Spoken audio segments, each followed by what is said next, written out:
Listen to the people. Listen to humanity. Listen to the Parrot. Parrot TV. Parrot TV. Parrot TV. Parrot TV. Parrot TV. Hi, I am Dustin Pickering from Parrot Literary Corner. You know me, your noble and honest host, and I've got exciting news for you. Last anthology, Series 1, The Literary Parrot, did such a great job. We wanted to continue to provide this community service to our viewers and to our contributors to the program. So please get up and get a copy immediately. You know, if you're in this book, you want to get a copy. If you're not in the book, you want to get a copy and see what we're doing. You want to be excited with us. We want you on this program, and we hope to see you sometime soon on The Literary Parrot. You have to get your hands on this copy. It's amazing. It's an absolutely beautiful anthology meant just for you. Our past guests have been invited back to contribute yet again to this Series 2. We do this quarterly anthology. We will be doing this after our 200 episode milestone. As of this last quarter, we reached 200 episodes, and past that, get up and get a copy immediately. This is the only TV show on Earth for creative writers, and our guests are amazing. They're also community activists building from the ground up. This program is for everybody out there who is a creative mind. Order several copies if you can and donate to local libraries. Give them to your friends, cousins, fans, supporters, anybody that you think loves poetry. And it's not just poetry in this book. Remember, this is creative mind. So we have prose, fiction, short stories, essays, artwork, anything you can think of, artistically creative, photographs. Everything in this book is packed. It is packed. It is just absolutely packed. If you want to get your hands on it,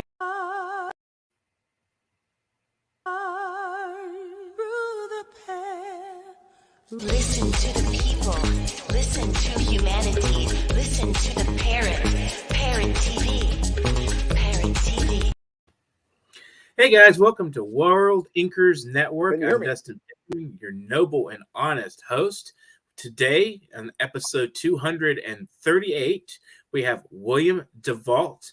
He has read from Boston to Los Angeles, from New Orleans to Michigan, fiercely productive with over 30,000 poems in his catalog, and author of dozens of chapbooks. He performed on his podcast, a sanctioned, with permission from Allen Ginsberg's estate, a reading of Howl in 2015. Books include Liaison from Venetian Spider Press in 2021, Tachicon from Venetian Spider Press 2020, Quintessence, Venetian Spider Press 2019, and Selected Poems and Passions 1972 to 2011, also Venetian Spider Press 2018, Pantheon, Pantera Press 1996, and awards Poet of the Year, Predators and Editors Online Poll, U.S. National Beat Poet Laureate 2017 to 2018, and he's also known as the Romantic Poet of the Internet and as of Yahoo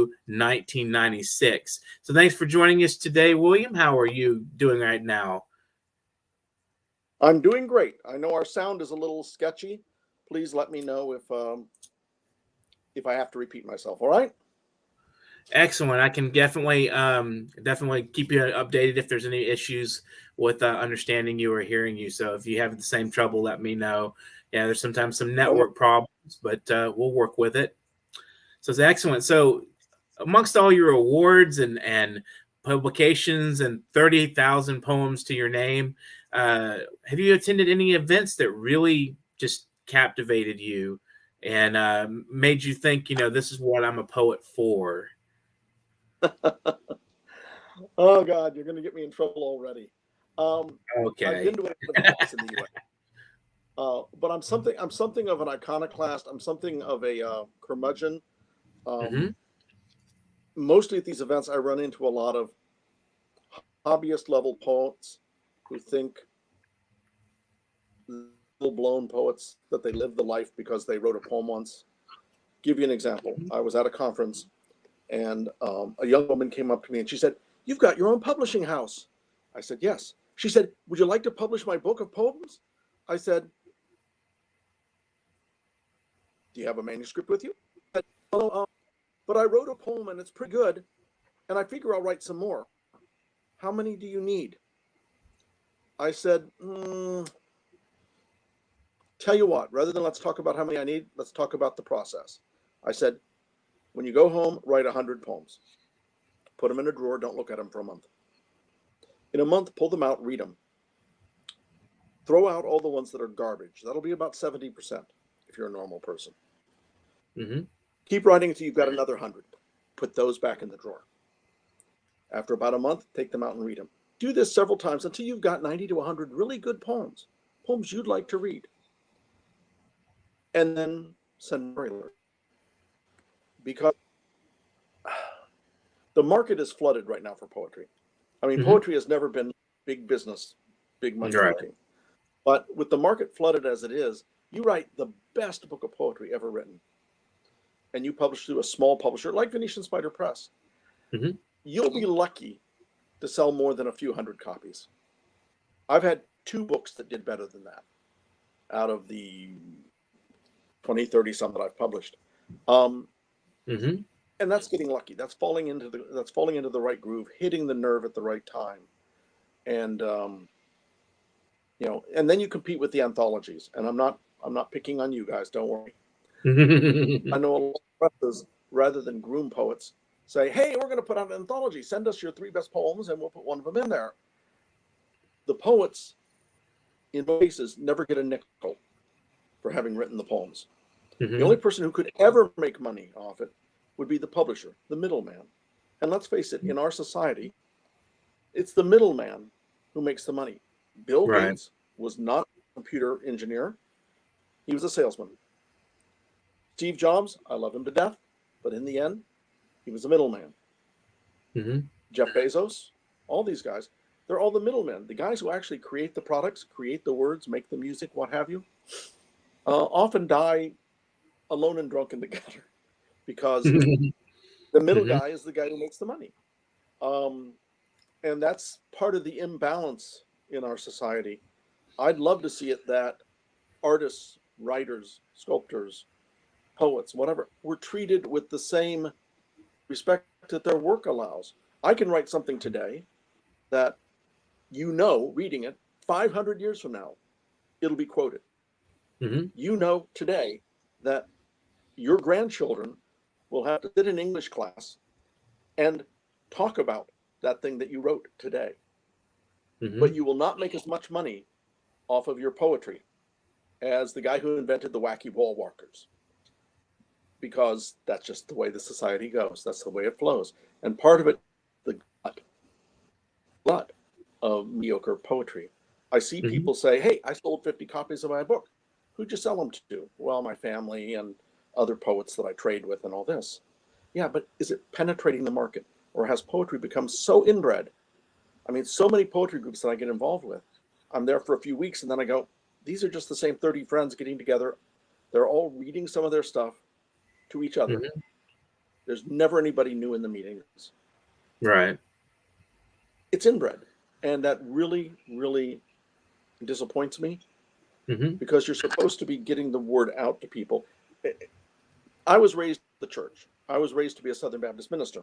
My mom, to her deathbed, was disappointed that I did not become a Southern Baptist minister. She used to say to me, Billy, you got the call.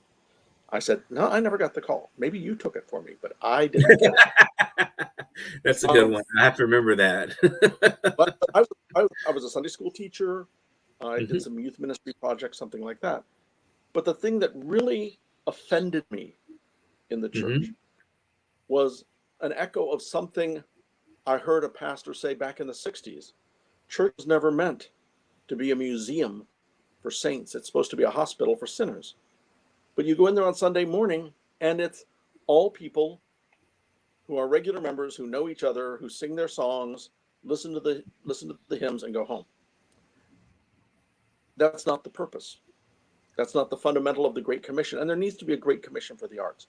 There needs to be create stuff of meaning, and whether it's a personal meaning or a societal meaning.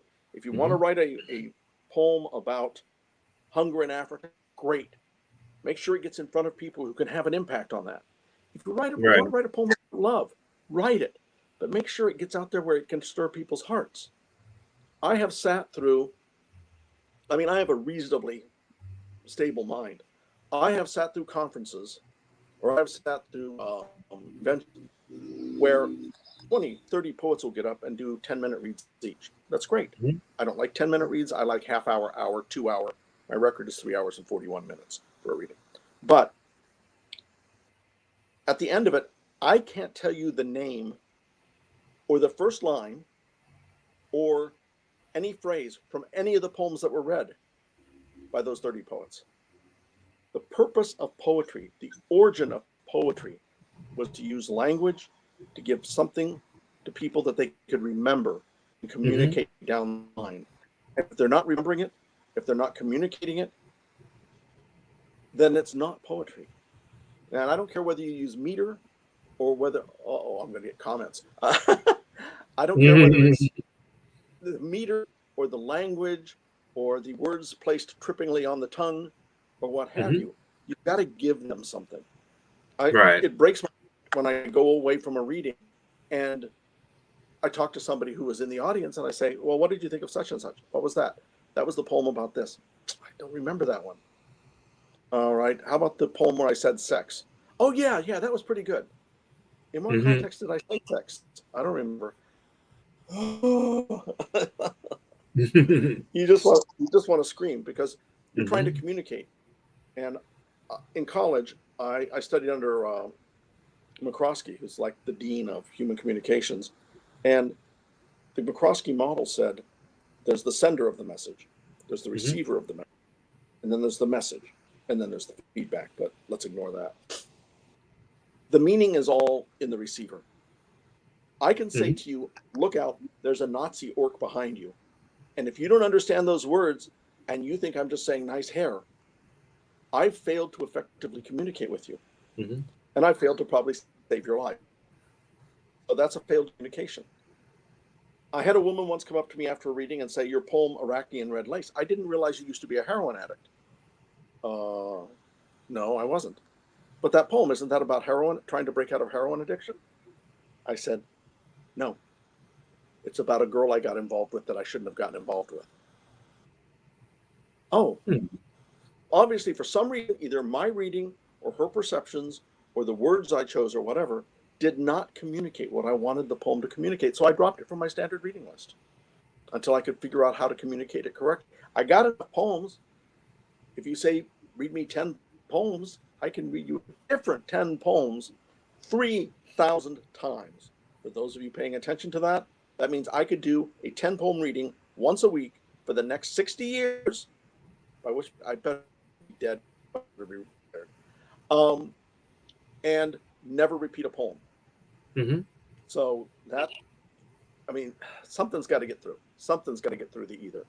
And would you say of all those poems, are those ones that you've just saved, or are those ones like when you mentioned at the beginning of the program about write 100 poems and then you'll throw away maybe 70%? Do you keep all your work, or do you do exactly that? I do exactly that. Probably my catalog of approximately 30,000 actually would, if I kept every poem I wrote, would probably be up around 250,000. I write reflexively, instinctively, mostly from the pre-conscious. I don't rewrite. People say, how long did it take you to write that poem? Inga is watching from Georgia. Inga is watching from Georgia, not the state, the Republic of Georgia. She just commented. Thank you so much, Inga. Go ahead. Did she say something nice? She just said she's watching from Georgia. Hello. I have a lot of friends and readers in Eastern Europe. Oh, excellent. I'm reasonably popular in Ukraine and in Romania. Germany. I've got a lot of fans in India. I'm better known in India. Me too. During the day, I worked during the day as a manager in the IT industry, and I took over a position with a company called Global Star years ago. Okay, maybe not that many years ago, 20 years ago, and most of my staff were green card technical people from India. And I'd been there about 2 weeks, and I walk in one day and there's a crowd of all my Indian people standing by the door of my office. Hi, good morning. Good morning. I walk in the office, and they're all still standing there. And one finally comes in and says, "Are you the same William DeVault who writes poetry?" I said, yeah.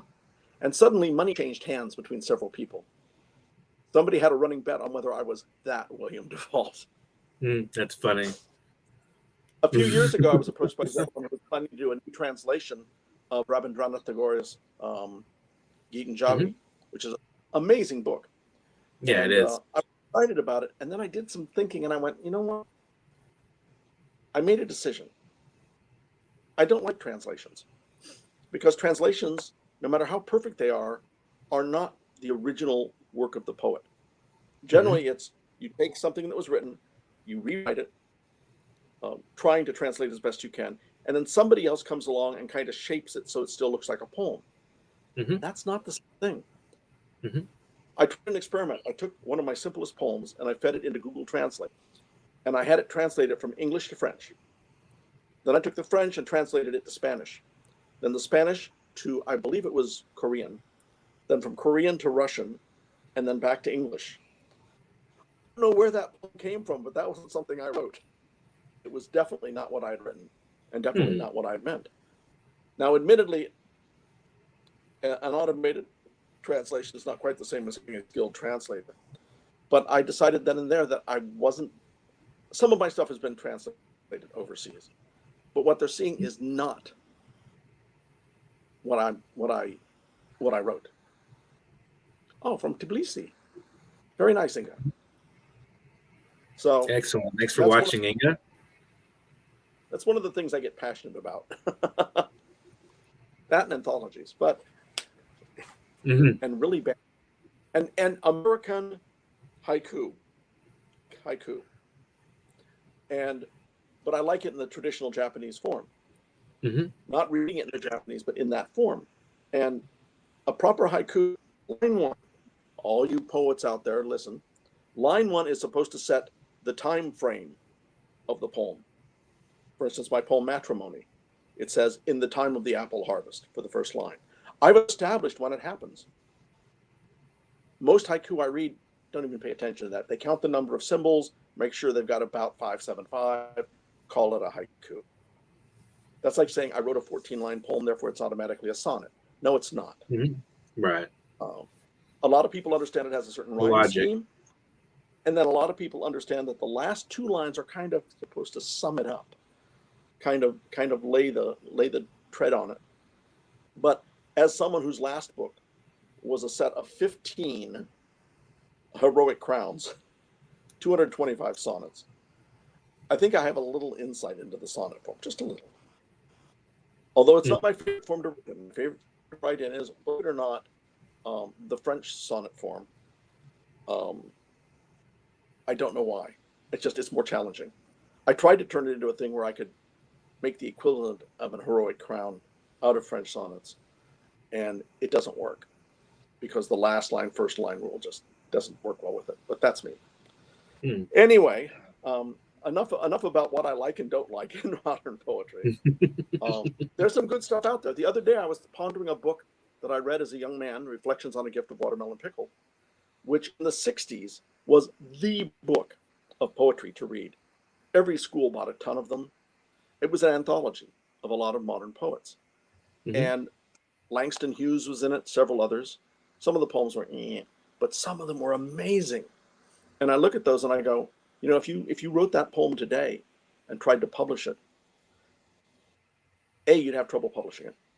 And B, there's a lot of people who say, well, that's not really good poetry. Yeah, it is. I hate to disappoint some people. It is good poetry. But I don't like prose poetry. I can appreciate the craft that went into it, but the habit of putting the word poetry on anything you write bugs the crap out of me sometimes. I put a Band-Aid on the cat the other day. That doesn't make me a veterinarian. But there are some who do that. You know, I wrote a poem, therefore I'm a poet. No, you're a person who wrote a poem. Being a poet is a lot more intense. It's a calling. Than that. As we mentioned at the beginning, it's a calling. It's something. It's a vocation. It's like the light just strikes you down and just comes down on you, and it's like you're gonna do this. This is what you're doing, and you can't really escape it if that's what you are. I don't know if I told this story last time I was here. Mm-hmm. When I was a kid, everybody was saying, "You're going to be a minister. You're going to be a great Southern Baptist minister." Okay. Mm-hmm. And there was this girl 3 years behind me in high school named Joanne. I won't give her last name in case she watches this. I was crazy mad in love with her. But Mm-hmm. I was also this incredibly serious, intense guy. And a lot of girls in high school don't like serious, intense guys. Right. They want loving guys. But I wrote her a couple poems. And her family and my family were good friends. And I would sometimes talk to her on the phone. And I called her up. And I said, "I have a couple poems I wrote for you. Can I read them to you?" She said, "Sure." So I read them to her. And she hung up the phone. And 9 seconds later, her mother calls and goes, "Billy, what did you do? What did you say to Joanne?" I said, "Nothing. I just read her a couple poems." "Why?" "Well, she's in her room with the door locked, crying her eyes out." And the heavens opened. And I haven't seriously considered being anything other than a poet since I was 17. Because that's what I'm supposed to be doing. When people cry, when people get angry, I've had more than a few cases of where, after reading some of my poems, I get naked pictures from women because they're like, "This turned me on. Here, would you like to sleep with me?" Not particularly. I'm not a wham bam thank you ma'am kind of guy. Nothing against people who are like that. It's just not my style. Back in the 90s when the Panther cycles were big, I got a lot of come-ons from a lot of women because it was a whole thing of romantic poems, and there was mystery to it, and there was intent to it. I like writing romantic poetry. It's honest. It's who I am. There is often a dichotomy in my work between the spiritual and the erotic, but that's who I am. Both are major pieces of me. And I like it. I like it that way. It's who I'm being honest with people when I write that way. I don't like being on a fraud. So I'm talking your ears off. Ask a question. Hey, that's what happens sometimes, when you get in an interview and you ask a question and it just strikes a nerve, I guess. And you just, I find it interesting that, you wrote poetry that appealed to women so much that they would, provoke them to allure to you, and so I think that's fascinating. We're gonna take a brief break, but we'll be back, and you'll hopefully read us a couple of your poems, and maybe not the ones to get us our clothes off, but we'll definitely hear some excellent work, I'm sure. So this is World Anchors Network. Mostly avoid those. All right. World Anchors Network. I'm at that age where I appreciate every sunrise, sunset, and all the hours in between. The age that causes me to notice the rhythmic timing of each breath. A reminder to thank God for granting me another day.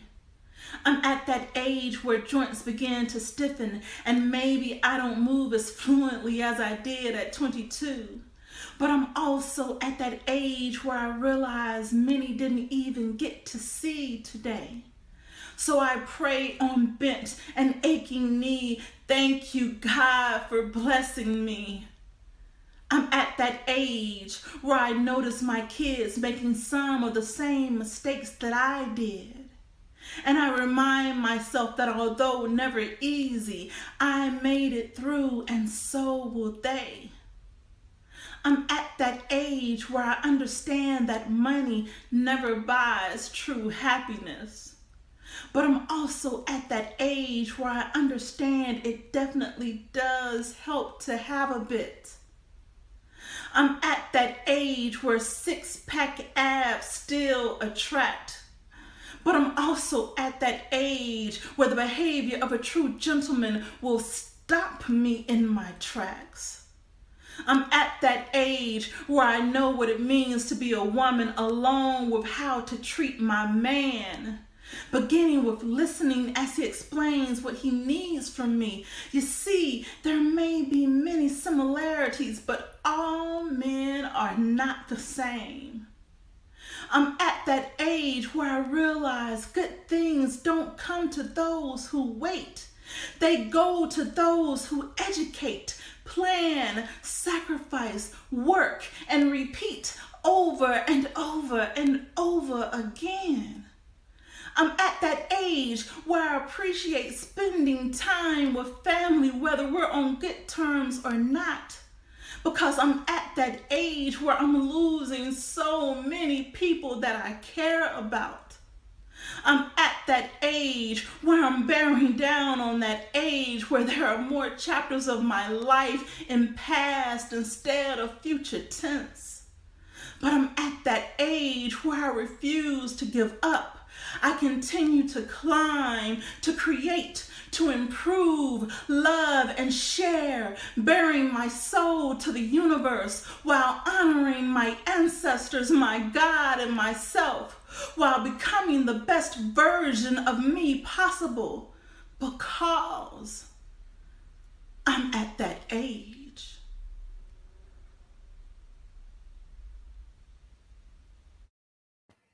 Welcome back to World Anchors Network. Today we have William DeVault, and that was Dion Hunter with I Am At That Age. Thank you, Dion, for your wonderful words, and hopefully one day we'll all be gentlemen, all of us men, as you say. Let's hear from a gentleman scholar and poet here, William DeVault. Let's see what he has to say on his work. Read us a couple of poems. Let's hear what you have prepared for us today. Well, I had a couple requests. I asked some people, "What do you want to hear me read? Either something you've heard before or something you've never heard me read, and just want to hear it." And the first one I have is one of 1996, and is more than a little, has more than a little history to it. I was living in LA, and I was going through some real mood swings. I'd just gotten through my first divorce. I had just moved from one coast to the other, and this poem came to me one morning, and I wrote it. And then 5 years later, we had the Twin Towers in 9/11, and this thing makes reference to towers being destroyed. Mm-hmm. And people for ever since then, since 2001, have said, "You read that poem about the Twin Towers bombing?" No, it was written 5 years before. It was a prophecy. No, it wasn't. Listen to the last line. Ignore the detail in between. The whole idea of this poem is held up in the final sentence. It's called From Out of the City. From out of the city came words, small words, words like lead pellets, ringing on armor, stinging on flesh, and carrying a message of rage and honor defended. The prophet spoke in broken syntax. The facts spoke for themselves in time, and he was carried to the city square to be stoned to death in accordance with the law. Morning slid over the horizon as if on rails invisible and split the night like Trinity. Infinity seemed possible, except for the silence of the waking world, one eye open. Mourn the night and rise. Rise to your feet and climb the hill you always said you'd climb before the end of all things. For it is upon you, even in the optimism of dawn. Mourn the night and rise. Rise to your vision. Rise. The afterlife is not waiting for you, but you for it, and the madness of martyrs may call it too soon. Mourn the night and rise. Spread your bastard wings and catch the feral winds that come on the sun's fire to sweep away the night into small shadow piles and corners. From out of the city came words, final words, words like Eden, Gethsemane, Golgotha, and then the silence, the violence of indifference. That's incredible. There's a lot of metaphysics in that. Excellent. I do stir a little in there from time to time. My screen is rolling a little. You have to kind of do that with poetry sometimes, bring some of the ideas and mesh them together and just let them do their battle. Yep. Excellent poem. It was thank you very much. My friend Ophidian, he's a European techno artist. We became friends because one day somebody sent me an email and said, "Is this you?" And there was a rave in Amsterdam, and blasting out over these thousands of orgiastic dancers was my voice. A fit had found a recording of me doing my poem, The Philosophy of Dreams, and he put music behind it. And he put it on one of his albums. And it was fantastic. And I contacted him. I've never taken a penny for any of it. I was thinking about it at one time because a later collaboration of ours went #1 on the industrial techno chart for Europe. And how many poets do you know who have a #1 hit? Even if it is just a... But it was rather staggering. It was rather staggering. Your stuff gets out there more than you think, and people pick up things from what you've written and what you've read, and build some aspect on their lives off it. Right. Now, giving in to a request from the inestimable Lorraine Corelli, who maintains the Brooklyn, I believe it's the Brooklyn Book Fest. She wanted me to do a reading of one of the poems, any one of them, from my latest book, Liaison. Now, for those of you who do not understand the concept behind Liaison, I decided to challenge myself. From time to time, I do this. A few years back, I challenged myself to put out 3 books in 100 days. For the record, it was 93 days. The third being my massive volume, The Complete Panther Cycles, which is 690 poems. And my friend Dan McTaggart, the West Virginia Beat Poet Laureate, suggested it should be used as an anti-theft weapon. You just throw it at the thief, take them out, or you hold a door open. But this one, I said, okay, everybody agrees I don't suck at doing heroic crowns of sonnets. Now, for those of you who do not understand heroic crowns of sonnet, I'm going to take 60 seconds, give you the quick class in it. A sonnet is 14 lines. So far, so good. The last line of the first poem becomes the first line of the next poem in a crown of sonnets. And you just keep going until the last line of the 14th poem is the first line of the first poem. But that's not a heroic crown. An heroic crown is where you have a 15th poem that contains the first line of every poem, and it still makes sense. That's the tough part. So you have 15 poems to an heroic crown. I decided to do 15 heroic crowns, 225 poems, all on the notion of romance, good, bad, ethereal, sexual. There's practically, some people say 1, I say it's 2 entire heroic crowns. They're about nothing but oral sex. So got a lot of attention for those. I don't know why. A lot of women saying, hey, can you read me this? Call me up and read it. No, I'm not going to do that. But this is from the 5th crown called Lay Hands Upon. And it's called Of Self-Loathing as Fit Feast the Fade. Of self-loathing as fit feast to the fade, of pretense bent and flexed until perplexed, enough to lose all understanding, laid tracks to the horizon, rails that once vexed our illusions and set us on a slide across satin sheets, acceleration in frank frenzy to the fire flowers, ride me until I nothing but you, stun me with the powers, cacophonic invocations, call me to sacrifice fluids and sentience to your sonic tonic for my sadness, madness paid price as we rise and run again, rise and run from effervescence to the stagnation.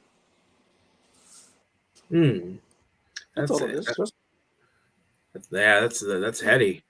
In many ways, beautiful, yes. Beautiful. I mean, thank you very much. Thank you. It's I was pleased at how the book came out. I mean, I'll be honest. Okay. Well, see, the thing is, I didn't just challenge myself to do that. That would have been like too human of me. I challenged myself to do it in 30 days. So I wrote 225, 30 days on this theme, all fitting into the structure. And I won't tell you my secret for writing heroic crowns of sonnets. I came out with a technique to do it. Not that I do a lot of work on the structure after the fact. I don't.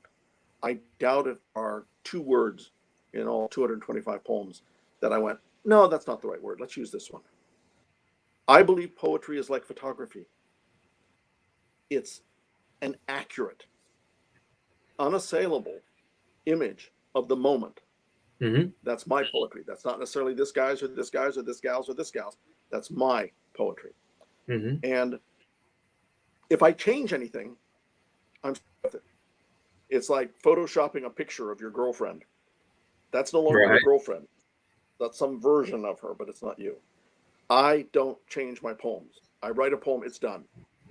If it's not good, it gets thrown out. That goes on that pile of those ones that I never kept. Now, a word or two may stick in my head. I wrote a poem 4 billion years ago called Virgin's Dawn. I read it later. It sucked, but there were 2 or 3 phrases in it that were pretty good.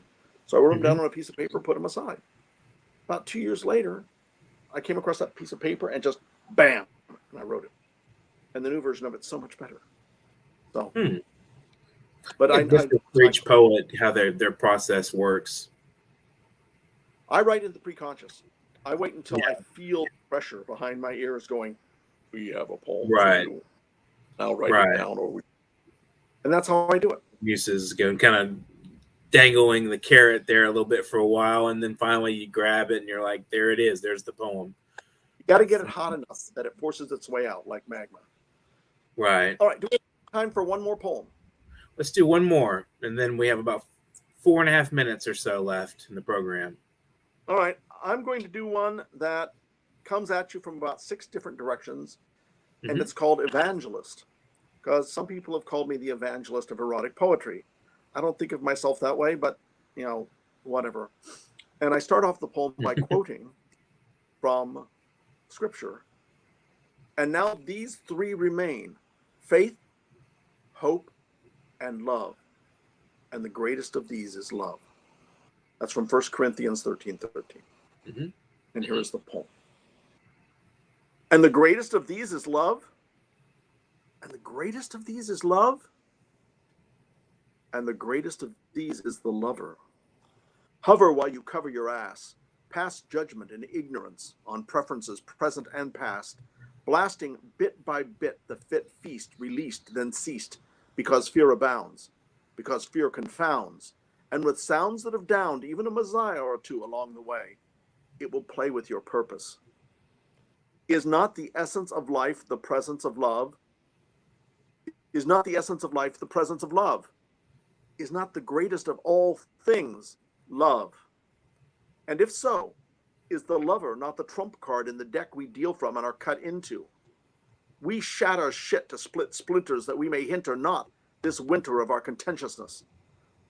Raise your eyes to skies and peel the lies like a scab from your soul. You control everything you are willing to love. And the greatest of these is love. And the greatest of these is love. The greatest disease is the love of lesser dreams than love. And all the excuses we accuse others of foisting as they let us hoist ourselves on our own regard, pardoned for our own passivity, we strike the hot bars of a cage we begged for and then recoiled from, as we realized we might actually have found something profound in the emptiness we feel when we reveal the seal is broken and we have spoken the truth this once, that love is the divine wine we desire and aspire to. Absolutely. Absolutely true, though. It's a very true poem. Divine wine. So what are your final words in conclusion? What would you say to the audience right now? I'm working on my next book. Okay. It'll be out in August. It's called Eroica. Excellent it's like title. Nothing else I've ever written before, and I promised it will be bigger than the Complete Panther Cycles. And I've only written like 30 of the poems for it yet. But I know me, and once I get going... Inga's asking us a question. What is your opinion of an ideal poetry? What is a poet's inspiration?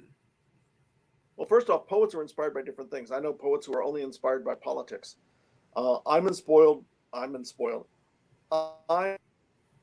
profoundly inspired by emotion.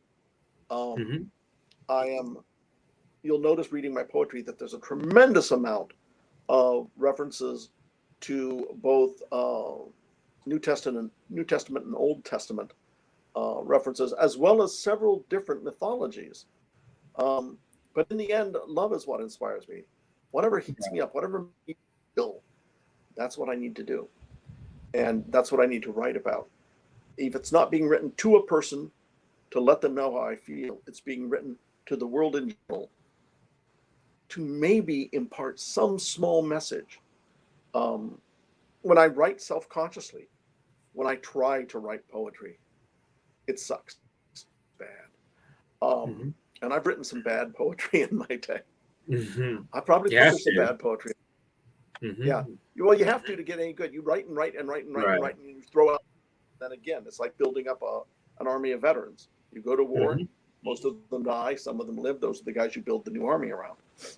Right. But it's a good metaphor. Yeah, that's important. That's important. I love writing. It's not so much that I love it. I have to write.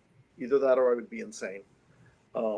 Because without that release, that's the calling going for you there. Yeah, how many pastors or priests go crazy? Yeah. If they don't preach, it's a similar approach to the universe calls you down and tells you to do it, but at the same time it doesn't drive you. I don't know of any priest that goes crazy over reading the not reading the Old Testament or something. I mean, you've got to find what you were meant to do, and passion does it. I was born to express, not just sexual, in writing, and when I'm doing that, to paraphrase Chariots of Fire, God made me, and when I write, I feel His favor. So I can't not write. Right. Well, thank you so much for joining us today, William. It's really interesting talking to you every time. This is our second interview, so you guys out there, if you're watching, go back to the previous one and watch that one. It was more interesting stories and more poems to get invigorated with, and some mantras to chant, maybe even some fun phrasing and some serious phrasing. As we said earlier, you're a serious person. This is World Inkers Network, and I'm Dustin Pickering. And if you haven't, subscribe to our channel. See, as our buttons here, subscribe, like, share, and comment. We want to hear from you. So thank you, Inga, today, and thanks to all our viewers. If you're not subscribed to the World Inkers Network channel, please do. And also look at the old interviews at Parrot TV, so you guys watch some more of our shows as well. And if you want to donate, we have a PayPal available at paypal.me/nyparrot. That's our donation handle for PayPal. If you want to donate and help support us in our artistic efforts and building this company and building this network, paypal.me/nyparrot. We'd love to have any guests on the program who are interested in writing, scholarship, any sort of creative endeavor at all. If you want you have a spoken word performance you'd like us to show, or a music video of your own creation that you would like us to present on the program, we'd love to hear from you. My email is literarycorner@newyorkparrot.com. You see that at the bottom of the scrolling banner down there. If you're a writer and wish to be featured on this show, you want your bio, samples of your work, and a headshot, to literarycorner@newyorkparrot.com. And thanks again, William, for joining us on the program. And thanks to all our viewers today. Subscribe to the channel. I want to remind you guys, go on there, hit that subscribe button, and get out there and write. Have a great afternoon. You too. Take care. Listen to the people. Listen to humanity. Listen to the Parrot. Parrot TV.